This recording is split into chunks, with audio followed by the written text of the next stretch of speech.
In late 2009, Western Willow Ventures Incorporated, also known as WWVi, began researching aerial photography and videography solutions. They were very quickly intrigued by the potential of hobby-class multi-rotor aircraft. After 3 months of research into the various designs and technologies in use, they settled on a quadcopter. The quadcopter format has been around since the 1920s and was the first helicopter of any kind to make a flight distance record. The recent influx of lithium polymer battery technology out of China has made this sort of aircraft a reality, and in April, WWVi purchased a quadcopter kit and some flight training equipment and got down to work. The result was ARDi 0.0. ARDi stands for Aerial Research Drone 1. In mid-May, WWVi and the government of the Northwest Territories discussed a joint project to explore wildland fire possibilities with this new technology. Project FireEye was born. With WWVi providing the aircraft and the GNWT providing human resources, flight training ensued, and by May 20th, flight tests of ARDi began. ARDi is what is known as a VTOL craft, or a vertical takeoff and landing craft, but that's where similarity to other aircraft end. ARDi has flight physics quite unlike anything being used commercially today, and although many modern companies have plans afoot to produce human-sized quadcopters, no one is doing it at a commercial scale yet. ARDi is very light and very fast, and can go from standing on the ground with power off to hovering at 500 feet in the air in mere seconds. That's faster than any commercial helicopter or even a Harrier jump jet. ARDi can fly by falling off the air in any direction regardless of its orientation, and can hover near perfectly still at any altitude. ARDi's flight computers handle a variety of things, including stabilization using the same accelerometer technology found in your cell phone. This makes ARDi very stable and a perfect candidate for transporting photography and videography equipment. ARDi carries a variety of different payloads in various configurations. Primarily, though, ARDi must carry a command and control receiver that operates at 2.4 GHz, just like the Wi-Fi on your laptop. This receives commands from a computer control held by the pilot. ARDi usually carries a couple different cameras. One is a high-definition camcorder that saves its video to a memory chip. This allows ARDi to have onboard high-quality video. This HD camera runs in multiple HD formats, including 1080p, 960p, and 720p at 30 frames per second. This camera also runs at 720p at 60 frames per second, depending on the need or the mission. In addition, ARDi usually carries a real-time camera, which is either a lightweight CMOS camera, also known as a CMOS camera, or an advanced Sony CCD low-light camera. These cameras are usually connected to a transmitter that sends the video real-time back to the ground station using 5.8 GHz technology usually found in cordless phones in the home. The cameras are mounted on a servo-controlled mount that uses ARDi's built-in stabilization system to compensate for forward and backward tilting and moves the camera mount to match. So if the pilot points the camera straight down, then flies forward and backward by falling off the air, the camera stays pointed directly at the ground. ARDi also carries a sophisticated flight data recorder that tracks and records speed, altitude, voltages, amperages, and more. This system stores data on internal memory and interfaces to an on-screen display system. The on-screen system intercepts the video from the real-time onboard camera and overlays flight data and instrumentation into the video feed before handing it back to the video transmitter to be sent back to the ground station. Further, using the sideband audio channels of the transmitter, it provides voice information, such as audible voice warnings about low voltages or low altitude. In addition, the system will also provide acoustic variometer to indicate rate of climb and descent information via audio.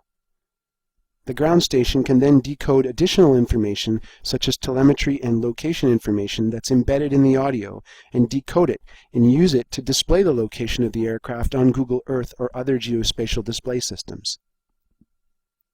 At the ground station, real-time footage can either be watched on a monitor or through virtual reality immersion goggles, which give the wearer an out-of-body-like experience as though they were inside the aircraft itself looking through the front window.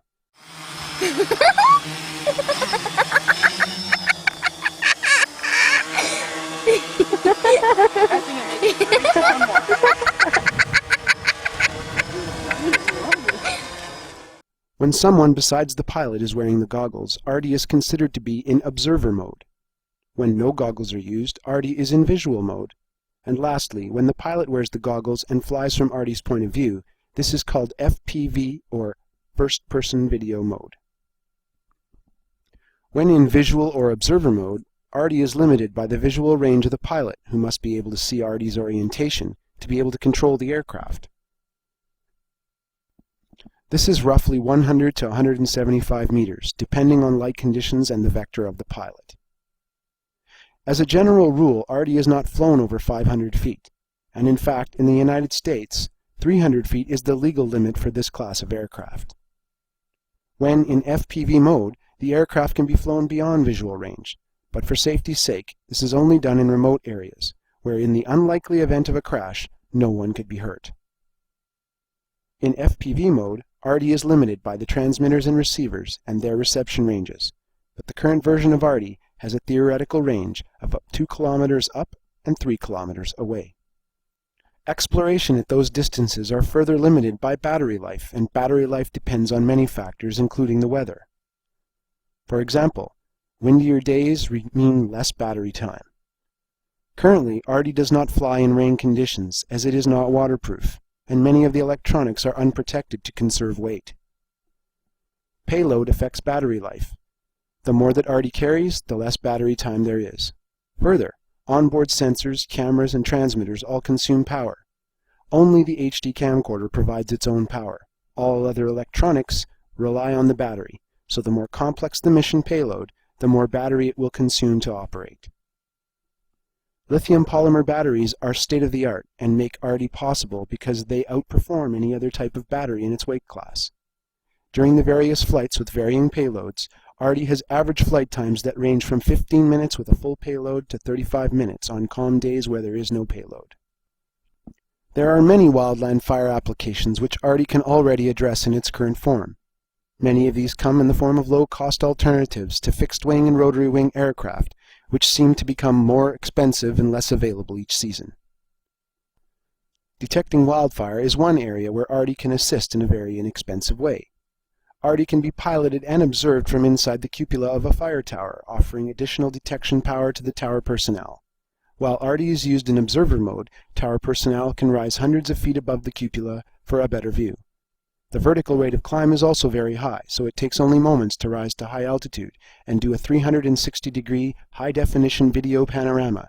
Later, that could be analyzed for smoke detection. Observing wildfire behavior is a risky business. Doing it from the air is even more so.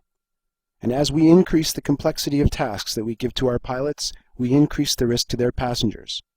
Better risk management includes safer ways to accomplish the same thing. ARDi can safely observe the most extreme fire behavior with zero risk to human life.